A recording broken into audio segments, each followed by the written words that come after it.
پاکستان کے سابق وزیر اعظم نواز شریف کو العزیزیہ اسٹیل ملز ریفرنس میں عدالت کی جانب سے بری کیے جانے پر ملک کے عوامی اور سیاسی حلقوں میں مقدمات کے میرٹ اور نظام انصاف پر ایک بار پھر سوال اٹھائے جا رہے ہیں۔ خیال رہے کہ پاکستان کے سیاستدان وقتاً فوقتاً قومی احتساب بیورو یعنی نیب کے کردار اور اس کے طریقہ کار پر سوال اٹھاتے رہتے ہیں اور اس میں ترامیم کا مطالبہ کرتے رہتے ہیں۔ اسی طرح ملک میں عدالتی نظام کو بہتر کرنے اور اس میں اصلاحات کی اکثر کوششیں تو کی گئی ہیں، لیکن بات گفت و شنید سے آگے نہیں بڑھ سکی۔ یہی وجہ ہے کہ دنیا بھر کے عدل کے نظاموں کی درجہ بندی میں پاکستان آخری نمبروں پر ہے۔ سپریم کورٹ آف پاکستان کے سابق جج جسٹس ریٹائر خلیل الرحمان رمدے سمجھتے ہیں کہ پاکستان میں نظام عدل تو ٹھیک ہے، لیکن یہاں جھوٹے کیسز دائر کیے جاتے رہے ہیں۔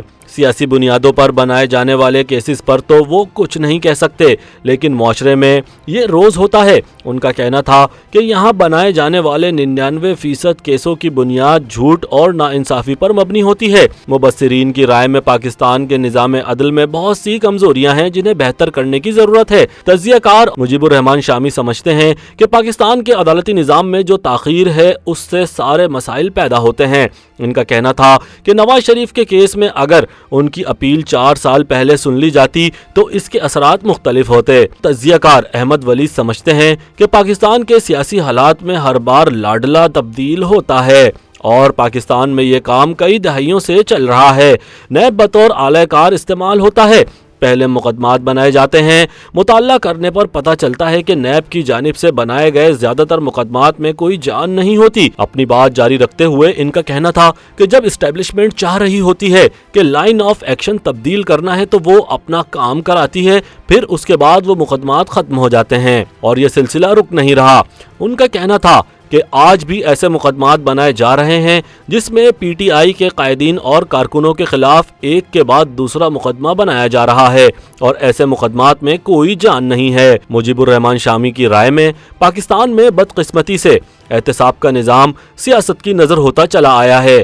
ماضی کا حوالہ دیتے ہوئے ان کا کہنا تھا کہ پاکستان کے سابق صدر غلام اسحاق خان صاحب نے سابق وزیر اعظم محترمہ بینظیر بھٹو کے خلاف ریفرنس بھیجے تھے۔ ان کا کہنا تھا کہ جب وہ ریفرنس عدالت عظمیٰ گئے تو جسٹس منیر اے شیخ ان کی سماعت کر رہے تھے، تو 3-4 دن کی سماعت میں انہوں نے بینظیر بھٹو کے خلاف تمام 5 سے 6 ریفرنسز ختم کر دیے۔ ان کے بقول یہ ریفرنسز مخصوص مقاصد کے تحت قائم ہوتے ہیں۔ جب قانون اور انصاف کے پلڑے میں ایسے ریفرنس کو تولا جاتا ہے تو وہ بے اثر ہو جاتے ہیں اور ایک کاغذ کے ٹکڑے کی حیثیت اختیار کر لیتے ہیں۔ جسٹس ریٹائر خلیل الرحمان رمدے کی رائے میں پاکستان پینل کوڈ کے تحت اگر کوئی سرکاری افسر یا کوئی اور شخص جھوٹا مقدمہ بناتا ہے تو اس کے حوالے سے قوانین موجود ہیں۔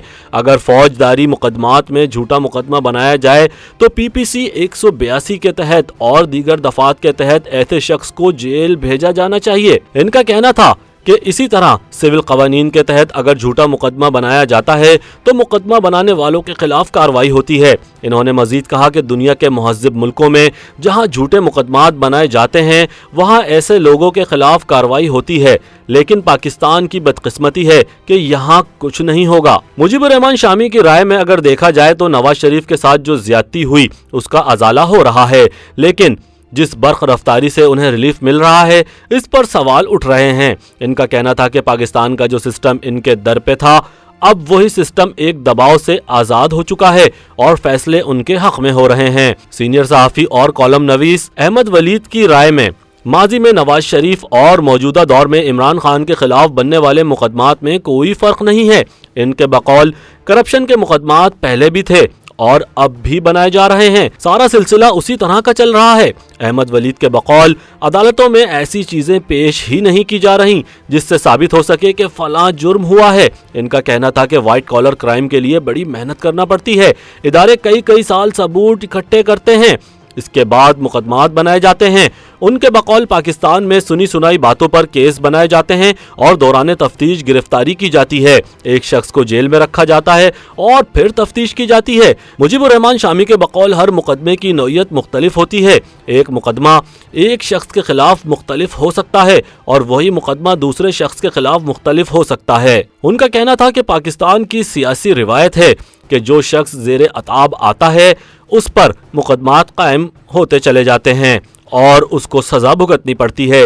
اسی طرح جب اس شخص پر دباؤ ختم ہوتا ہے اور حالات بدلتے ہیں تو اسی شخص کو ریلیف ملنا شروع ہو جاتا ہے۔ جسٹس ریٹائرڈ خلیل الرحمان رمدے کے بقول مقدمات بناتے وقت پروسیکیوشن پر کتنا دباؤ ہوتا ہے اس بارے میں تو وہ کچھ نہیں کہہ سکتے، لیکن وہ ایک بات جانتے ہیں کہ اگر بنیاد کمزور ہو تو بڑے سے بڑا محل بھی گر جائے گا۔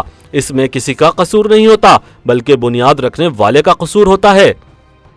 YouTube پر گوگلی نیوز دیکھنے کے لیے youtube.com کی سرچ بار میں googly news T V type کریں۔ گوگلی نیوز کے پیج پر سرخ رنگ کے سبسکرپشن والے بٹن پر کلک کرنا نہ بھولیے۔ YouTube پیج پر اپلوڈ ہونے والی ویڈیوز سے باخبر رہنے کے لیے بیل آئیکن پر کلک کیجیے۔ آپ کو ہر نئی ویڈیو کے بارے میں نوٹیفیکیشن موصول ہو جائے گا۔